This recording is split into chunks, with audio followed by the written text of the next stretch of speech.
السلام علیکم۔ یہ ہے جی بادیان خطائی۔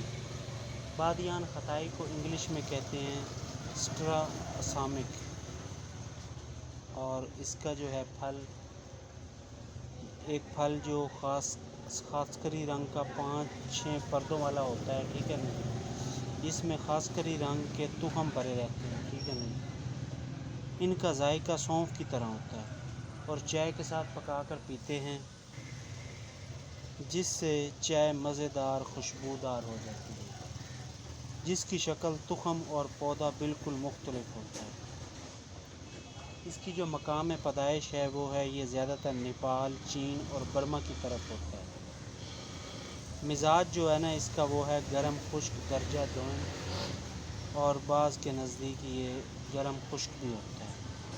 افعال جو ہے نا اس کے وہ ہے مقوی معدہ ہے، ہاضم ہے اور ریح کو خارج کرتا ہے۔ بادیان خطائی کو زیادہ تر چائے کی طرح جوش دے کر پیتے ہیں۔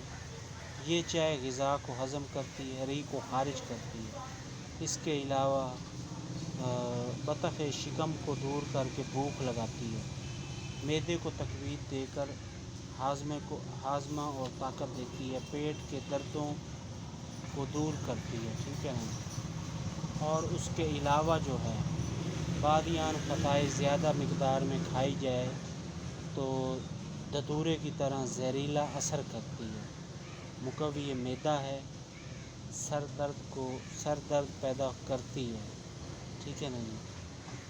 اور اس کے علاوہ جو ہے یہ ہاضم بھی ہے، یہ خوشبودار بھی ہے۔ لوگ زیادہ تر اسے گرم مسالے میں بھی یوز کرتے ہیں۔ اس کے علاوہ یہ زیادہ تر لوگ کشمیری چائے میں بھی یوز کرتے ہیں، اور یہ ہاضمے دار بھی ہوتی ہے۔ اس کو ہم کہتے ہیں بادیان خطائی، ٹھیک ہے نا جی۔ اسے غور سے دیکھ لیں آپ، یہ ہے بادیان خطائی، ٹھیک ہے نا جی۔ اور خوشبو اس کی بہت زیادہ ہوتی ہے، سونف کی طرح اس کی خوشبو ہوتی ہے۔